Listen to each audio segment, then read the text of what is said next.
Hello, and welcome to Notes from a Small, Cold, Dark, Miserable Island, the podcast that deserves to be in your ears as you walk down Kingsland Road carrying your Trader Joe's tote because you actually shopped there for years. You aren't just a tourist who went in once just to buy the trendy bag. I'm Mike. Wow, that's super relatable to me, Mike. I see people come into my workplace all the time with a canvas Trader Joe's bag, and I'm like, hey, where are you from? They're like, oh, I just went to San Francisco last summer. They're all over the place to the point where my wife, who fits the description, she won't actually carry hers out because She'll look like a she dickhead. will end up, looking like the tourist. And she'll say, no, I actually lived there and paid their taxes for 3 years. I went to that little tiny one, and I knew the register person. They were so friendly to me. They flirted with me all the time. They flirt with everybody, Mike. I know. They give all the kids stickers. It's disappointing. Would you like a lollipop? That's old school. That's old school creepy. They do, but they have them. They have them. They don't care. They're uncancelable. They're Trader Joe's. Bless you, Trader Joe's. We miss you. My name's Matt, just in case. You missed that bit out. Yeah. Mike, this is our 10th episode. And my question is... Double digits. Is this significant enough for me to be talking about it right now? I think so. Well, you just did. So, yes. 10. We made it to 10. That's double digits, man. Look, a lot of podcasts don't make it that way. It's been a while since we recorded. It's great to be back in the studio. We just had shit to do. I mean, should we do the segment of the podcast where we talk about what's been going on with our lives? I want to hear about your catalytic converter. Well, my wife's catalytic converter. I don't drive. This will definitely... That's a future episode. This will definitely delay the process of me getting... I've learned that the insurance industry is as horse shit in this country as it is back in the States. I'm not even directly dealing with it. I'm just listening to my wife's conversations on the other end. But don't park your car on the street in East London. This was a thing that always... Or West London. Or Chicago or anywhere.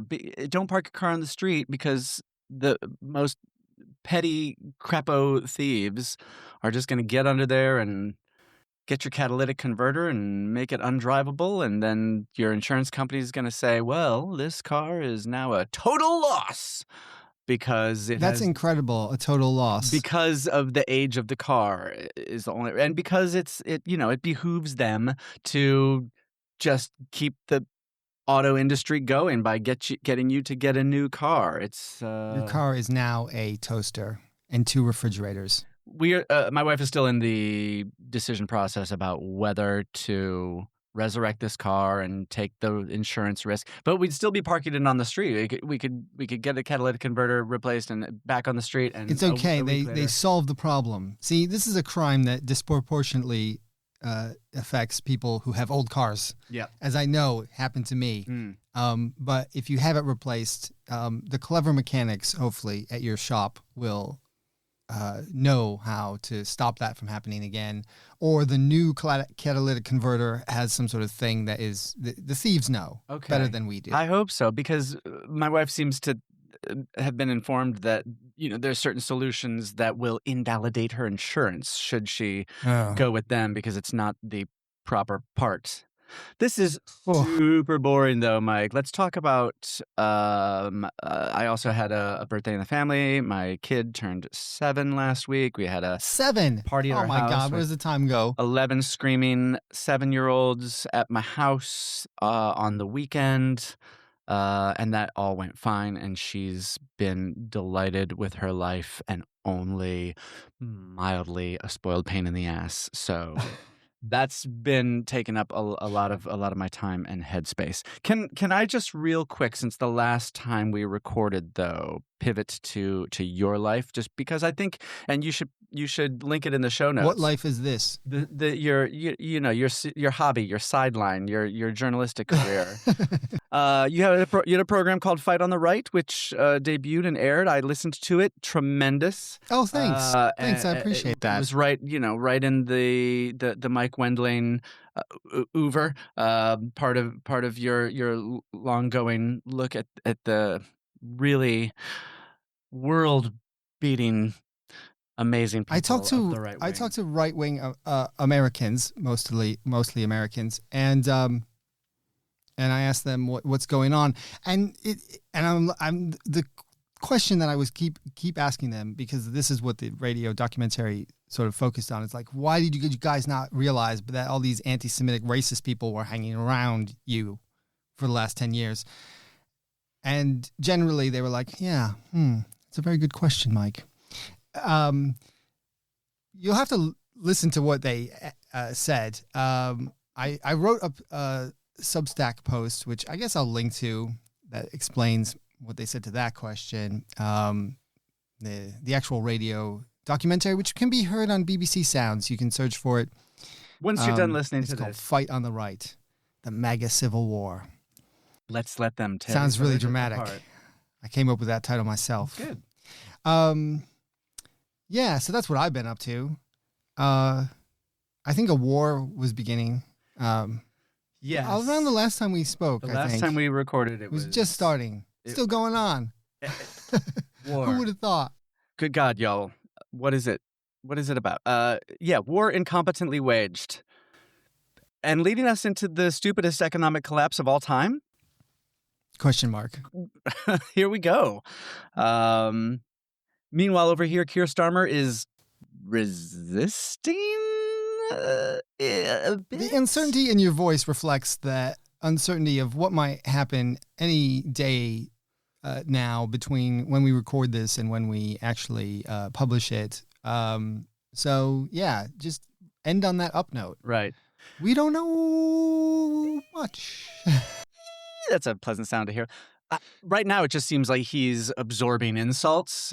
It just kills me that world leaders who try to not go into this idiotic war with the current president of the United States, yeah, they just have to get insulted by him. So all these nations are like, no, we're not joining in. You can, stick your Hormuz straight up your straight. And so Starmer gets a lot of insults from Trump. Trump links to a sketch from the new SNL UK, the very first sketch, which makes did he link to this? Makes fun of Starmer. So it's like, I thought it was funny. It was funny. I was okay with the SNL UK, but that made me think. I was like, wow, Trump is linking to SNL UK, making fun of Starmer. Wow, is he trying to get on SNL again? Or no, wait, who's airing SNL UK? It's Sky. So he's just helping Rupert Murdoch? I don't know. No, I think you're going too deep. I think somebody just showed it to him. Yeah. Somebody was like, sir, look it's funny. The guy that you have been insulting, they're making fun of him too. But other world leaders don't get to just come out and say what all the billions and billions of us are just like, wow, this is an unprecedentedly dumbass guy who we all have to spend 10 years dealing with, and now is ending and threatening so many lives. Why can't we just all come out? Why can't world leaders come out and say, this guy's a fucking idiot? I think that war is stupid. I think that people have actually sort of figured out how to deal with Trump, which explains this. Like, I've thought about this too. Like, why don't they just be like, why? I mean, here, right? The relevant pop culture reference, I think, is Love Actually, right? Where Billy Bob Thornton is the American president, right? Okay. And is it Hugh Grant? Hugh Grant's the prime minister? This is like the fourth time we've referenced Love Actually. I know. A movie I hate. Now I have to rewatch it. It's terrible. Okay, so Billy You Bob, don't have to watch it. You can consume it like SNL. Okay. We just look at the clips the next day, and they'll put the best ones up there, so you don't have to worry about all the chaff. Gymnastics through the airport. To me, you are perfect. Billy Bob's the president. Gymnastics through the airport. Yeah, there's a deleted scene where the kid... don't worry about it. Maybe we'll like vaults link through the airport. Yeah. Right. It was actually too over the top for even Love Actually. Even for that one. Okay. Well, basically, he's like, Hugh Grant, the prime minister, is like, well, sir, we're going to stand up to you. And I can't remember actually how he phrases it, but basically, it's like the Billy Bob Thornton, who at that time was sort of like a stand-in for George Bush. You know what I mean? Almost Southern guy. Yeah. And then he's like, the people of Britain are independent, and we're not going to roll over anymore. And then like Billy Bob is taken aback. And it works. And this is the fantasy. This is sort of the fantasy that is in British people's heads, right? And many people's heads. I mean, I'm not just criticizing our hosts. Yeah. That they have agency. And that you can actually, like, just by sort of straight talking. But I think that Donald Trump, people have just figured it out. World leaders have sort of figured it out. Volodymyr Zelensky's figured it out quite easily. It's just like he's just going to insult everybody that he doesn't like, and he'll be very personal about it. And then you just ignore it, suck up to him, and he thinks you're his best friend, and then you just do whatever you want. Yeah. So that's the strategy. Whether Keir Starmer's following that, I have no idea, but certainly other world leaders have done that. Certainly the mayor of New York City is doing that. Yeah. Right? Oh, yeah, I love you. Oh, Donald, you and me are New Yorkers. Here, I'm going to here's a present. It's a weird New York Post front page. And then you just like cross your fingers behind your back and then carry on as you were. Fun news item that the state legislature house went to a Democrat in Mar-a-Lago's district. I thought that was a fun little news item yesterday. I saw that. Yeah, I saw that. I didn't. It was a special election in Florida. For a state legislature house. So that, yeah. I didn't do my research here. I'm sorry. No, I failed once again. At my hobby of journalism. But having been around there, I don't know if you've ever been to Mar-a-Lago. Was I? No, I've been to Disney World. I haven't actually been to Mar-a-Lago, but I spent a couple of days driving around West Palm Beach. Okay. When Trump was arrested in New York. He was arraigned in New York, and then he came down, and I was in the area. They sent me there. Yeah. And they were just like, yeah, go and just talk to people. You know, it's kind of fun. It's kind of basic task. What do the neighbors say? The neighbors say, well, the area is obviously there's a very sort of ritzy part of West Palm Beach, but like you don't have to go very far down the road. And there's some very poor areas. You know, there's lots of like immigrant neighborhoods in the like North Palm Beach, and then you get a little bit further and it's like, you know, you're out there. So it's kind of a mixed place. I say this as like, I'm not sure how the district is sort of like carved up, you know what I mean? Yeah. And how sort of influential or how sort of Republican it actually is. They might have forgotten to gerrymander it correctly to their specifications. Exactly. On the other hand, maybe it is. Maybe it's just the rich part and people are just sick of them, you know? I don't know. Yeah. So yes, that's ongoing. Who knows? Like you said, by the time this drops, maybe we'll be under a cloud of nuclear fallout. Can we? You mentioned SNL UK. I think we need to talk a little bit more about this. I watched the opening clip. I watched the David Attenborough's Last Supper. I chuckled at both of those things. I haven't watched any more. I know the reviews were mixed. Yes, but. Certainly if you reviewed any episode of Saturday Night Live, US version, you'd think it was probably pretty mediocre. But that's the nature of topical sketch comedy, right? It's hard to get on a roll. You gotta have. Did you see any more than the? We watched the whole ass thing. You watched the whole thing? Did you watch it live? Should have had Derek Miller back on and broken it down. Wet Leg was really good. I gotta say, I'm back onto Wet Leg. You're back onto Wet Leg, which is a band. I mean, the whole, it's just a bit too photocopied of the US format. I think eventually they'll get around, if it lasts long enough, because there's only a 6-episode order, they'll eventually get around to developing their own voice. There was one really weird sketch near the end that seemed What? like a sort of stand-up routine. Some guy, one of the guys, 4 Acres is the guy's last name, did a sort of stand-up routine about being Irish that was absolutely hilarious, but it was sort of standalone. Like, oh, this guy has a weird routine about being Irish that seemed just punched out of his his personal bag of tricks. That I was like, that's a real individual voice. This is not a thing that would be on a U.S. version. It very speaks to this continent. So hopefully more of those individual voices and will come through. But British sense of humor was in play. Also, after 10 o'clock on British broadcasting networks, you get to say F's and C's. So that brought a little. So there was a lot of sweariness. A lot of sweariness. A really good the Shakespeare the Hamnet speech. The Shakespeare character. Really, yeah, you should see the Hamnet speech goes completely off the rails. It starts off really well with Shakespeare keeps coming back from his trips to London to visit his family, and he gets more and more London as the years go by. Okay. Spoilers.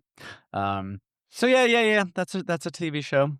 That's my relevant reco. Check it out, or don't. I think they did the cold open. It was pretty good. You want an impression for the cold open.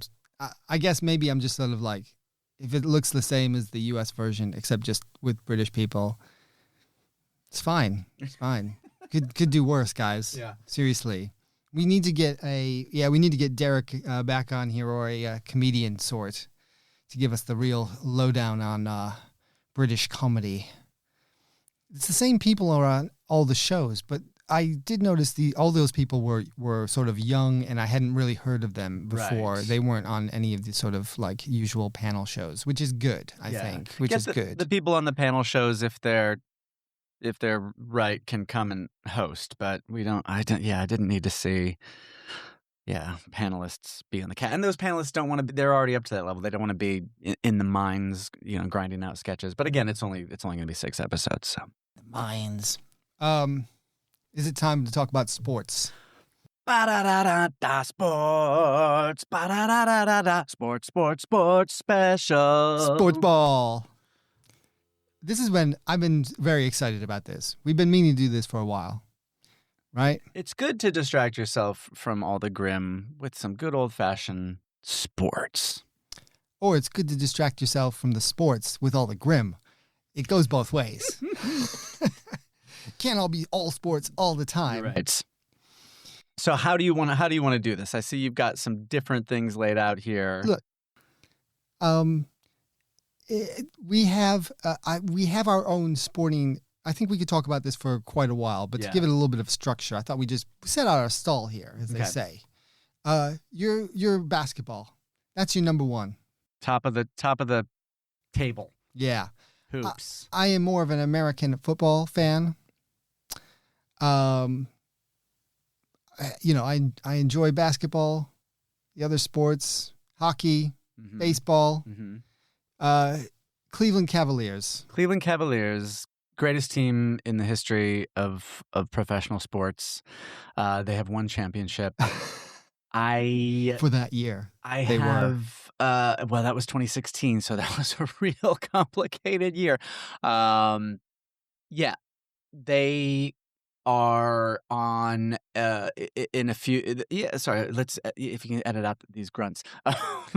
So they're in a place of a good few years. They've rebuilt after LeBron won a championship and left again. They've rebuilt. They traded for Donovan Mitchell and had a good young core.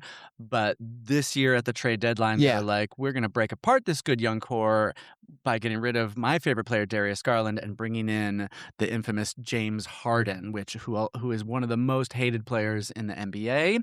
But because I run a decades-long fantasy basketball league and I've had him a couple times, I'm like pro Harden. I think he's got a great personality. Wow.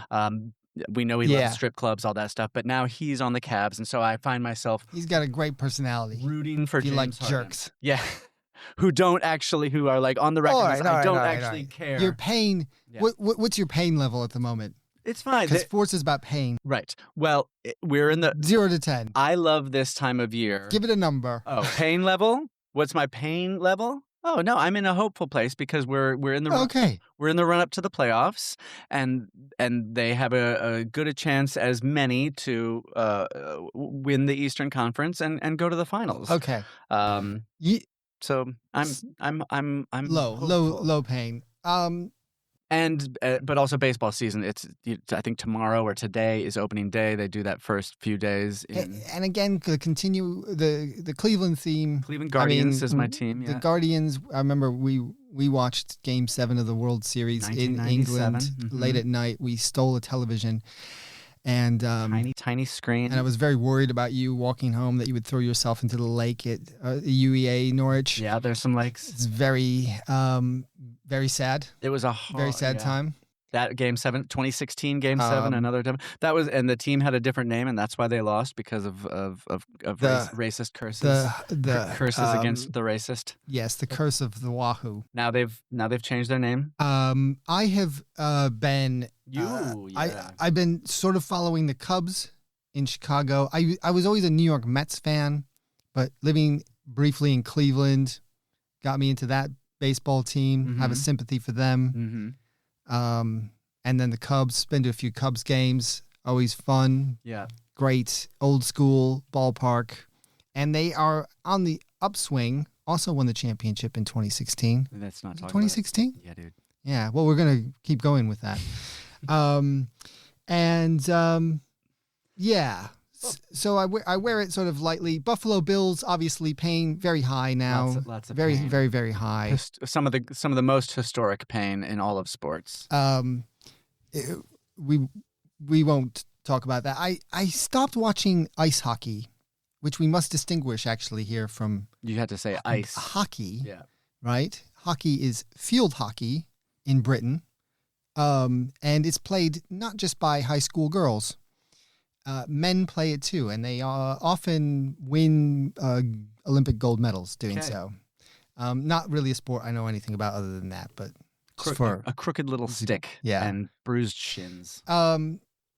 So yeah, that's my. I started with the Olympic hockey tournament, ice hockey tournament was great, and the Buffalo Sabres I think didn't make the playoffs for like 15, 20 years, and they are good this season. So. Nice. I'm starting to like reinvest a little bit into the ice hockey. Great. Basketball. I love a basketball game. Don't have any sort of strong allegiances there, but I'll support you with the Cavs. Thanks. Go see the Bulls. The Bulls, pretty mediocre the last few years. Garbage franchise. Just living off merchandise sales from Michael Jordan and the Last Dance documentary. Other than that, they don't know how to run things. Do they get any money from that? Oh yeah, I mean, it's bizarre to be on the streets of London and to see obviously Lakers is always going to be number one, but so many people with Bulls merchandise because they know who Michael Jordan is. Oh yeah, but don't understand that the last 25 years of that franchise has been completely inept, and they don't even know how to tank right. It just it was in Cleveland. They're in Cleveland's division, so I take great pleasure from the Bulls being ridiculously bad, because Michael Jordan broke my heart a million times as a child. So may Jerry Reinsdorf continue to run the Bulls the way he is. Well, all right. So sports. Yeah, we just we get off track. We are. I think we are. This is because we are sort of detailed fans. Yeah. Yeah. Right. But those are sports that are played on the other side mostly of the world. Yes. And now we're here. And we're here in Britain. And those are the sports that I like, baseball and mostly basketball. And so to find opportunities to even play them in the park, let alone see them played at a competent level here, is just not going to happen. And so well, you do have the internationalization here because they're coming over. They obviously, the NFL's coming over big time. You got some basketball games. Is it one game, one NBA game a year? One NBA game in Europe. It's already happened. Year. They came here. Baseball. We're doing some baseball. Baseball, I think, has come here from time to time. At the Olympic Stadium, yeah. Yeah. In fact, I think was it last year or the year before the Cubs were playing here. So there's opportunities to actually see it in person. The time difference is bad, Right. because now we're in March Madness, and the first couple of rounds you can actually sort of watch if you're so inclined. 'Cause they're you into all the day college long. basketball?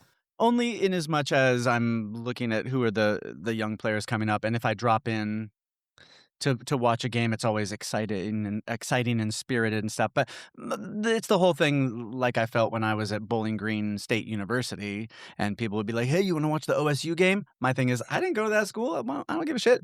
Bowling Green, unfortunately, has one of the longest droughts of not making the NCAA tournament. NCAA tournament.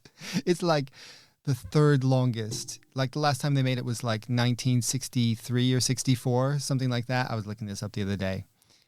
Shout out. And they had a decent team. They had a decent team when we were there. The football team, just basically gets pummeled by much larger teams all the time. Shout out. Who was the NBA player who was there while we were there? Was it Antonio Daniels?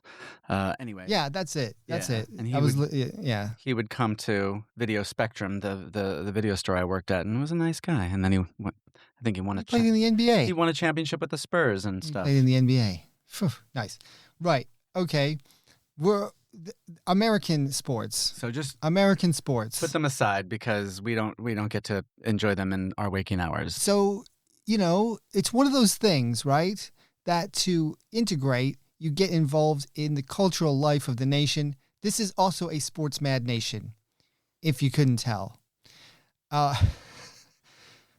mean, you can tell. Yeah. So we have to be honest with the audience here. You don't like the British sports. I'm yet to click with that's a good way to put it. In an authentic way that makes me go, oh, I would spend some time watching this and emotionally investing. And part of that is just that fandom operates in a different way because the U.S. is so big that the default setting is to support, to use the word they use here, to root for the team from your geographical area. It's like an onion thing, like local sports team. Whereas here, you could have never stepped foot in Liverpool your whole life and be like, I support Liverpool. And it's like, but you don't live there. Why? Yeah. The classic was like Manchester United, when Manchester United had the big, teams of about 20 years ago, the David Beckham type things. People who would like never be caught, not even visited, would not go there, like, except to go to Old Trafford, would not be caught dead in the middle of Manchester because they would think that they would die in the middle of Manchester, would be like, yeah, I'm a United fan through and through. So it is weird. It is weird. Although I do think that if you dig down a little bit, right, there is geographical relevance for teams outside of London. Number one, smaller teams. Like if you go to Hull, right, like everybody in Hull or everybody in Leicester is going to be supporting Leicester City. Mm-hmm. Leicester's probably not a great example, but like a place like Hull. Right. Hull is a little bit on the edge. It's a smaller city. It's all sort of tied up with the sort of pride in the city. Like you probably are going to support that team. And even in London, right? There's a very sort of like, for the smaller teams, there's a very sort of like a catchment area, as if you were, right? Okay. If you go to where I used to live in Northwest London, QPR, there's like like a concentrated QPR belt, and then there's like a QPR like expat belt that's like way out west of the city, and people like just drive down the M40 to go to the matches. But there's a neighbor of mine actually sort of painted their door in the QPR colors, because they were just so devoted. You know what I mean? But my thing is that in the Premier League, what's the point? Because there's no real chance for those smaller clubs to win. Wait a second. We're going to go back to 2016. Thank you. Leicester City It's worse than like wins the Premier League. Did it? Okay. Leicester City wins the Premier. This is okay. Oh, This is Leicester City. That's and- vaguely familiar. and this is one of the most improbable outcomes of all of sports, right? Like bookies were giving odds at 5,000 to 1 before the season. Some people who just sort of threw down 10 pounds as a laugh had like life-changing victories because of this. Generally, though, yeah, you're right. Like the riches accrue to the bigger teams, but I think maybe you are sort of like displacing the sort of. It's not just all about winning. Okay. It's not about the winner take all, because you have, right, the Champions League's places, right? You have sort of the fight at the bottom where you get relegated. Just so insulting. Like, you're not even allowed to be in this league anymore. Exactly. Like, the Utah Jazz is going to get sent to the G League. Yeah, which just would never happen. Surely you agree, like, you know, that makes it like the risk is high, right? And then conversely, there's teams that are attempting to get into the Premier League, and there's storylines there that are so interesting. So, for instance, if Ryan sitting Reynolds at is 7th or 8th in the championship right now is Wrexham, right? Yeah. And they may well be promoted to the Premier League if they have a good run in here. I want to know, what's the revenue sharing? Like, is there revenue sharing set up? And this is the thing, sometimes I talk to British people about revenue sharing and salary caps and draft lotteries and all these things that are put into place in American sports to make it socialist. To make it socialist. And like really, America's doing that? And they are not in place here. It is true. It is very true. So I don't believe there's spending sort of regulations, but not sort of salary caps as such.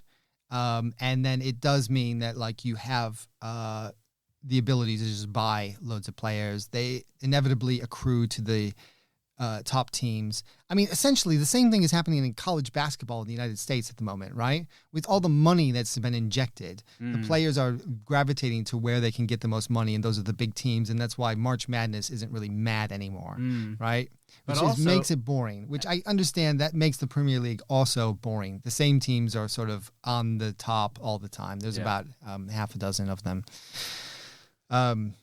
If you will, it's a legit criticism. If you'll allow me as well, I just need to say this. You just don't like soccer. As a sport, what are we doing? This is a game that was like invented in the Middle Ages before we came up with better ideas for sports. We're putting these people on an absurdly large field and making them just run for ages until they just stand around for a while. And then when you finally get close to actually doing the thing, the impossible thing with your feet, that is the then point a guy of the gets game, in the middle and blocks it. And then comes the chemical castration of the offsides rules. So like, oh, quick, somebody's going to do the thing. And finally, we're going to have a highlight. We're going to have a thing that is the point of doing this. Offsides rules. And I watched a Premier League match every once in a while with my with my sister-in-law's partner or whatnot. And I'm also like, can you guys learn from the NBA and just like, let's have some off-ball movement. Let's have some coordinated, let's run some offense. And I know people are like, oh no, we're running a 4-4-3 or we do. But I just see a lot of us just standing around. And what's with the substitution rules? Are they, if they're so tired that we can only, like in baseball, some guy comes out, you can't come back in. Well, if they're not running around doing exciting plays, let's allow for more substitutions. Okay, so it's not your perfect sport. You have some ideas on how it might be better. Yeah.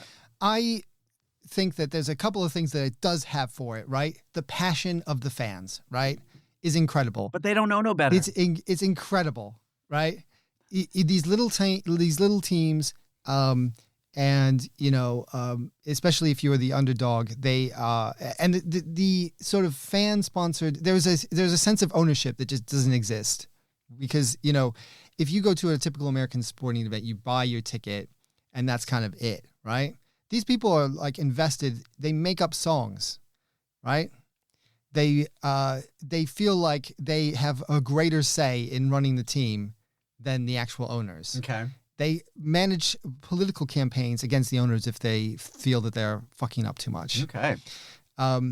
So there's that, and that makes for a great atmosphere. And if it's not just in Britain. If you go to say Brazil or Italy, you and I have been to an Italian football match. That was an amazing atmosphere, right? I don't remember what happened on the field. Exactly. That's the point. It's actually the action is sometimes incidental, right? And listen. Do I remember going to the Chicago Bulls game? No, but I do remember the atmosphere. I mean, do I remember what actually happened in the game that I went to? No, but it was awesome. Dennis Rodman was there. There was like cheerleaders. They were shooting the t-shirt cannons. Yeah. It's like as a spectacle. Benny the Bull is one of the greatest mascots in sports. That's why we watch sports even more than what we watch on the screen, right? If the Premier League doesn't sort of set you on fire, there is a World Cup that's happening in the United States, allegedly, and Canada and Mexico, if it all gets allowed to go on. And internationally, right, soccer football is, it's great that all these countries actually field good teams, right? Because there's very few sports that do that. Baseball, we have this World Baseball Classic. There's like 3 teams, 4 teams, or whatever. Well, Great Britain just washed out quite hilariously. Yeah, it's sweet that they that they fielded the Italian team was basically all these dudes who were like Americans, Italian heritage, but they had a great time. But Mike, what happened at the end of that tournament? Venezuela won. That's true, and they beat the United States. How beautiful was that? Listen, you can root against your own country if you want. But my point was more like there's very few sports where that are truly international. Soccer is basically the only one. Yeah. Right? So when you get into international competitions like we're going to see this summer, it's exciting. It's really quite fun. There is a chance for the minnows to get a little bit further. Probably, Brazil, Spain, Germany will win, but it does have that aspect of it. Okay, I will keep my the offside rule. I have to agree with you. The offside rule is something that's like, I'll keep my heart open for a club that shows me a style of play and a community integration. I guess what I'm saying, what I'm saying is, match. What you got to do is you got to get in with the home fans. Don't worry too much about what's on the field. After a couple of drinks and everybody's singing along in the pub, it doesn't really matter. Okay. All right. That's the granddaddy, right? Like American football, I feel like in the last 20 years or so, football here has completely dominated the scene. Whereas once there was like a much more sort of like spread out fandom, like the NFL has gone gangbusters in the US. And it's now sort of so big that everybody's talking about the Super Bowl halftime show, even around the world. Similarly here, football, you have to have a team, or if you don't have a team, you got to pretend like you have a team. To actually sort of, get involved in the banter. But there are other British sports, right? Yeah. That you might be interested in. And the brilliant thing about this is they are basically just versions of American sports, right? Well, probably not. I mean, they basically are all the same sport. Oh, okay. Just with a slightly different rule change. All right. So rugby. Okay. And again, all right. There's various different forms. There's the sort of club form. My particular favorite bit of rugby is something called the Six Nations, which is just concluded. And it was I didn't actually watch much of it because it was sort of in mourning of the American football season and the dire end to that. But generally I try to watch a couple of matches. It happens in February and March. So it's that perfect sort of, there is no real American drama going on. You got some NBA and NHL, but really they haven't really kind of gotten to the end of the season. Okay. Baseball hasn't started. Football's over. So you have those couple months that are filled with these weekend games. And rugby, right, is American football without a forward pass or a line of scrimmage, right? Okay. Constantly in motion, no forward pass. Right. I could not explain to you all of the rules there. I think I could probably explain the football offside rule at a push, but it's okay because if you look at it in that context, it makes total sense to you, right? The scoring system, the way the players are moving, and the laterals they're throwing, and they're basically trying to get the ball across the line. And again, it has that international element. And actually, the teams that used to be minnows are actually sort of not so bad these days. 6 nations: England, Ireland, Wales, Scotland, France, and Italy. So again, not like a super international thing here. It's also New Zealand? no. Who are the All Blacks? The All Blacks are New Zealand. Okay. Which has perhaps the best team. They that's frequently have been the best team, but that's international. That's a separate sort of. They arrange sort of ad hoc matches, or there is a Rugby World Cup as well, where they'll play with the other teams that are good, which tend to be South Africa, New Zealand, and Australia, Argentina, and then some random countries like Georgia, Luxembourg, the United States, and Canada have teams. Okay. That are sort of maybe second tier. All right. So those all go in there. And then, so you have those national rivalries. I mean, all these countries have some sort of like relationship to Britain and its colonies, essentially. Right. Like cricket. So rugby. I have watched some rugby with my father-in-law and did not completely glaze over. Okay. All right. Yeah, here we go. But the thing is, I divorced the NFL something like 10 or 15 years ago on the grounds of brutality. So if I'm out on American football, then it's hard for me to be like okay with another combat adjacent sport. Maybe though, because they don't do the sort of flying, launching my body in hits. Maybe I could give it a little leeway. But I need some helmets so I don't have to see those cauliflower ears. These guys are hardcore. Like the violence. And women's rugby is actually it's a thing as well. So it's not just dudes killing dudes. And I want to maybe explain that I've tried to be a sporting ambassador, right?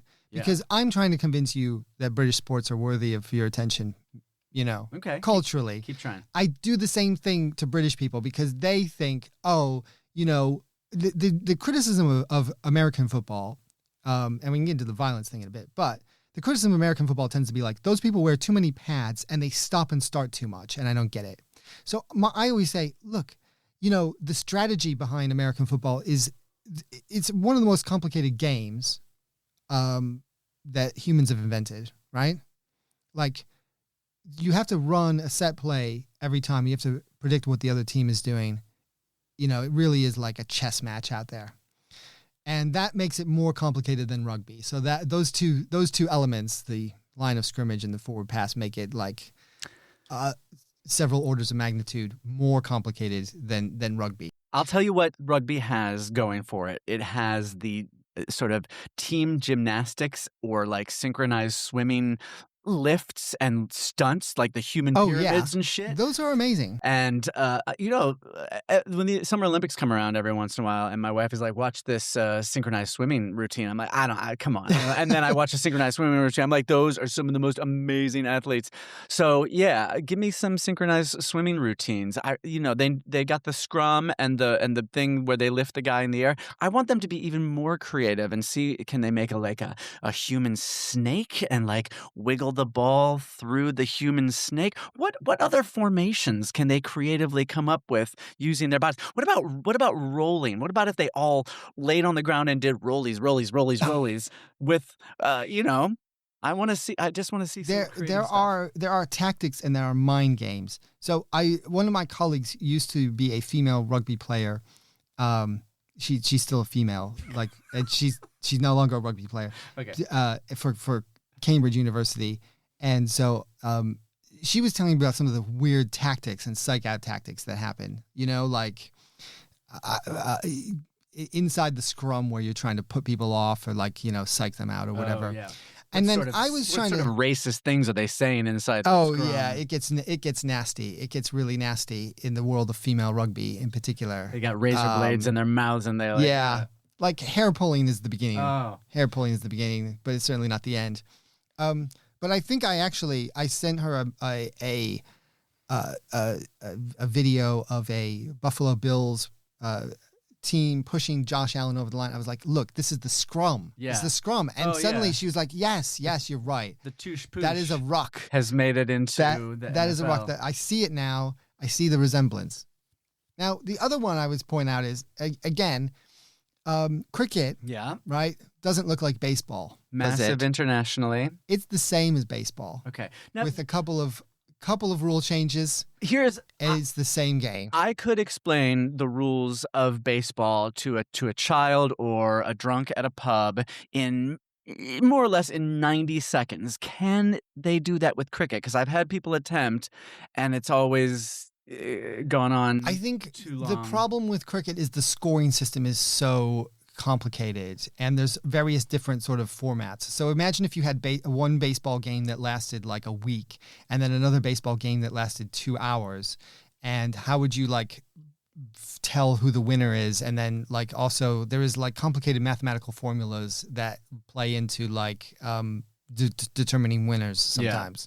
So that's complicated. But I think cricket is, so you have to kind of sit, and then the strategy is, well, like in any game, but I think baseball and cricket are similar because you're like, well, why did they put that person to pitch against that person? Well, it's because that person's right-handed and the batter is left-handed, and they fielders moved around there, and then he's trying to hit it there. Why is he trying to hit it there? He's trying to hit it there because it's the offside. You know what I mean? So it's it's very useful, as it always is, to sit with an actual fan of the game so he knows all this strategy. Okay. But basically, you hit the ball, you run back and forth between the bases. Yeah. Right? Yeah. And then for every time you get back and forth between the two bases, you score a run. But you and then you just collect runs. Do you have to there's a checklist of hits that you have to do too? Am I right? You don't want to just knock the ball over the fence every time. That's fine. You could do that. You can do that. But you also want to pepper in some sideways hits and stuff? That's just a strategy thing. Okay. If you had... If you had Mike Judge cricket version, you would just let him... You just swing for the fences. Okay. Yeah. But the batter is batting consistently until they get out. It's not like baseball where the defense is very, very strong, right? They don't even get mitts. They don't even get mitts. Exactly.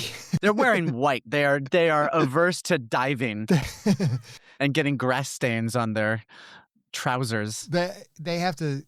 Yeah, they stop for tea every once in a while. It is a tea break. Hasn't India has solved this by their sexy version of cricket, their sexy short version of cricket. Yeah, which I don't understand why that hasn't come to England and every town, every city has their own. No, it does what do we call it? The sixes, the sevens, the 6 7s. What's it called? The nines. The 2020 over T20s.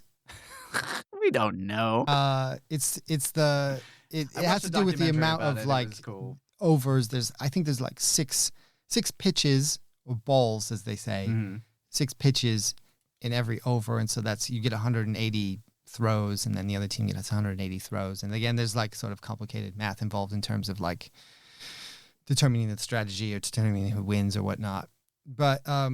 But you're right; those games are shorter, and then it does happen in England. In fact, I went to a match years ago at Lord's, which again, it's a different atmosphere, but it is not necessarily about watching the match. It's about sitting around, drinking beer, admiring a good sort of shot, milling around,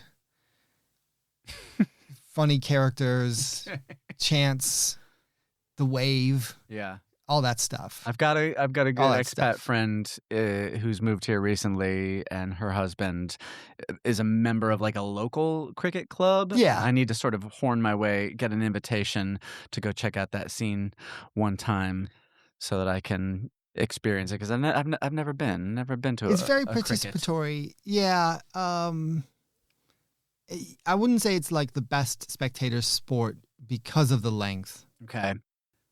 On the other hand, if you're there to just hang out in the sunshine and it's a nice day, it's fine. It's not played in the rain like baseball. Correct me if I'm wrong. Another similarity with baseball. I never seem to dip into cricket at a time where, and this is a big part of what makes baseball special, where it's come down to a moment, and this is a bit of thing with British sports and the Premier League for me as well, where they're missing an opportunity to have dramatic moments. Like, why doesn't the Premier League? I know because we have all these other cups. Okay, but why don't you have a championship at the end of the year? Why don't you have playoffs?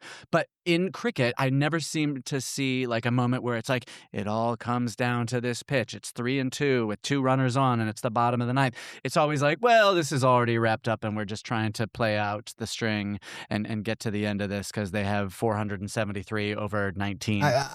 Listen, I think you've correctly identified again. Yeah, a thing.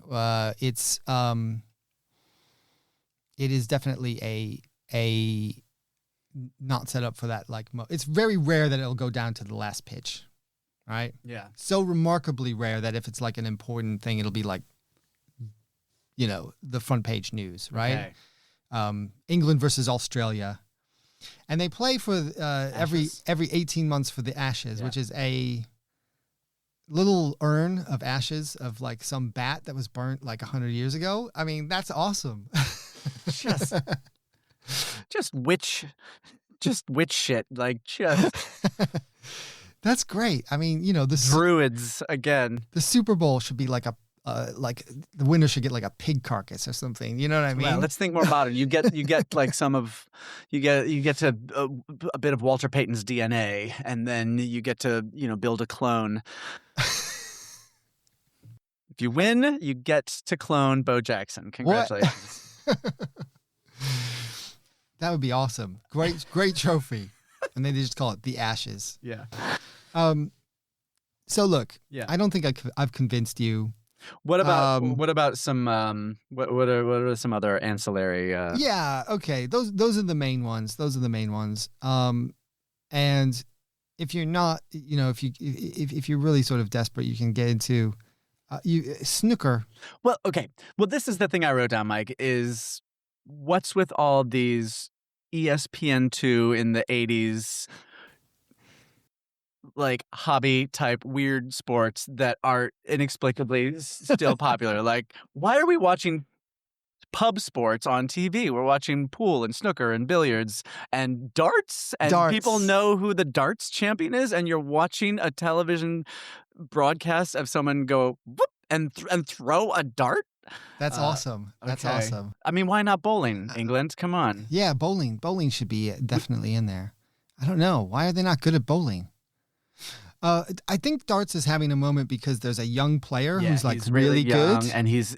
Have you done the research on this one? Do you know his name? No, he's quite schlubby, and I think they're all pretty schlubby. Well, this guy is particularly. He's young and schlubby. Oh, he's really big. But we're gonna wait on his glow up. Wait till they glow him up. He'll be like, he looks like Louis Capaldi's, totally normal cousin. Who is the darts champion? I'm not gonna look his name. I mean, that's the appeal, right? Like, none of these guys are gonna get up and run around a football pitch for 90 minutes consecutively without getting substituted. It is quite English in that way of we're all just normal blokes here, and we don't need to be jacked to be the center of attention and to be really, really good at a thing, in that sort of inferiority complex, insecurity of English men. Yeah. I'm just talking out of my ass completely. So we like snooker though is actually a really, really difficult thing to play. Yeah. Right. Have you ever played like the proper? I'm terrible at all sticks and ball games. Yeah. Like I can't say that I'm very good, but like you can knock a few balls around. But like people think, oh, it's just like pool. It's not just like pool. The table is so much bigger. It looks like a football field out there.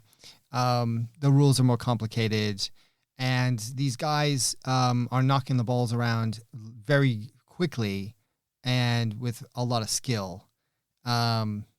It's not necessarily the same sort of like accessibility level, and they're not everywhere. You have to go to like actually a snooker club. The one time I played, like a friend of mine, like he lived in this small town, and the snooker club was the only place to hang out really near his house. So he just joined, and we played some snooker, and we're really bad at it. Yeah. It's a very niche sport. Okay. But the weird thing about it, I think, is that it does produce some big celebrity type people. Yeah. And they know these dudes for generations. My wife will name, famous snookerers. There's a guy. Oh yeah, from years past. There's a guy named Ronnie O'Sullivan, who's a very intense character, and he's one of the biggest champions ever. He's won the world championship like multiple times. But he's a very sort of intense individual. But he's been good for like decades. You know what I mean? It's one of those sports where obviously it's like not like that physically taxing. Right. It's just mentally. You're not gonna Tiger Woods throw your back out and suddenly fall off a cliff. Yeah, I'm sure these guys do train. Darts is probably even less so, right? You can have a career of darts that spans 40 years or something. Yeah. I don't know. I guess bringing up Tiger. Yeah, there's other individual sports that are big here too. Obviously, golf. Who cares? I want to. Can somebody take me? Golf. Someone take me to Wimbledon one day, please. Oh yeah, tennis more. From time to time, there is tennis more as a venue. Yeah. Behind Andy Murray, Emma Raducanu. But like, for instance, like track and field, like that. If you're good, you don't live in this country, right? You move to a sunnier place. You go to Florida. You go to wherever, California. So the ostensible British tennis champions, like don't live in Britain generally, right? It's too maybe rainy. They go to Dubai. I don't know. Wimbledon, and again, it doesn't even, you don't even care about really what you see on the court. Unless you get lucky and get to see somebody really cool and you're like, oh, I was really close I did get to go to Mats Wilander. I saw the Olympics. We saw Federer in the sort of quarterfinals of the Olympics. See, that would won be the Olympic, yeah. They had a lottery in 2012, right? So, yeah.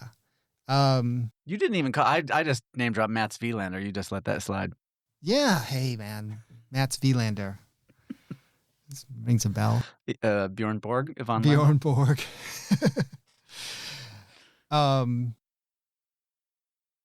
So.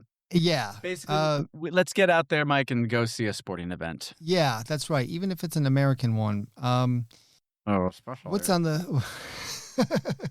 My son said, "Oh, Dad, there's some college football happening at Wembley Stadium," and it's like, I don't know, like I'm going to get this wrong, like Kansas versus Arizona State or something like this, some sort of Pac-10. Yeah, it was like, ooh, I don't know, it's a tough sell. I don't know if there's many fans of these teams that are actually.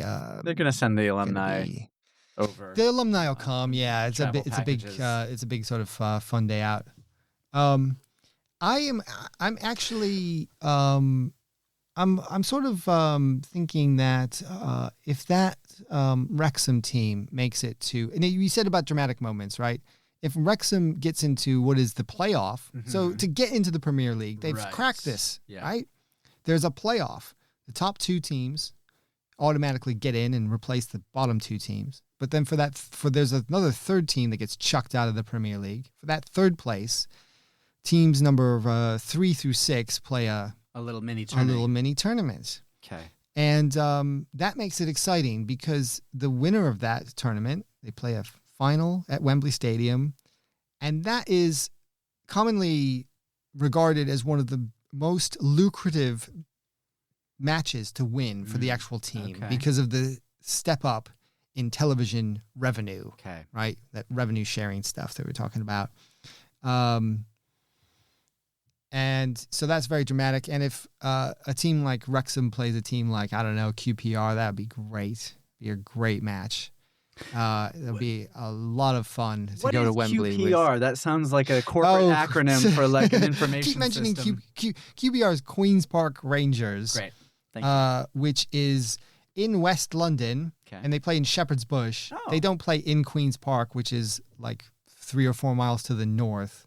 They play in a stadium that's right near White City and behind the BBC Television Centre in that area, Shepherd's Bush. And then, so they just need to get taken over by a billionaire who will inject them with lots of money and buy. When I used to live in the neighborhood, I was like very both sort of anxious about that happening, because then, like, you know, if you get all these sort of like Arsenal fans or every single Saturday or Manchester City fans coming into your neighborhood, Shuts it down. It's one of these stadiums that's like right in the neighborhood. Okay. Yeah, and then they flood into the pubs, Yeah. and then they're there afterwards, and they're chanting on the street, and it can Right. quite. If you go around Like- Highbury, or if you go to like Tottenham Hotspur Stadium, which is a beautiful stadium, perhaps the best stadium in the whole country, the streets around there are just like football. You know what I mean? And it's fun if you're going for a match, but to live there, Right. If you are an American and listening to this or new here, you know, it's like I was a North Side Chicagoer for a zillion years, Right. and it's like Wrigley. Just Right. knowing I was not a Cubs fan, but I had the Cubs schedule on my refrigerator so that I would know which days to avoid using the red line. And Yeah, you just yeah. know I'm not driving through here. I'm not taking a bus through here. I'm not using the red line during game time. I will go further west and use the brown line to go around these clowns on a Cubs game day. And so I've experienced a little bit of that happens like around 20 Gooseberry times a Park. year if you live near a Premier League football team. Okay. And that doesn't even count all the other cup matches your team makes the Champions League. You know, that's like a month of Sundays. It gets intense, but again, it makes for a great atmosphere for the visitors. One of my very first jobs I remember doing for the BBC was going to Highbury back before it was the new stadium that they've built for Arsenal. This is a while ago, and confronting people who had bought disabled parking badges, so that they could park right next to the stadium. It's a good hustle. So obviously people would just sort of like walk out of their cars. You probably can't do that these days. You know, Gotta what I at mean? least 'Cause fake a like, limp. Yeah, exactly. Anyway, All right, Mike. Well, I'm no closer to being. Really, that's a shame.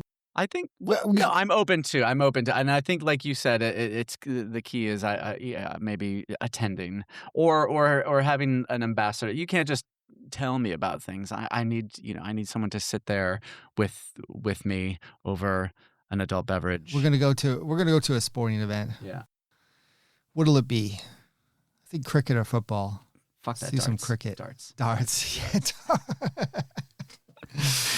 Darts isn't fun for a spectator unless somebody gets hit with a dart.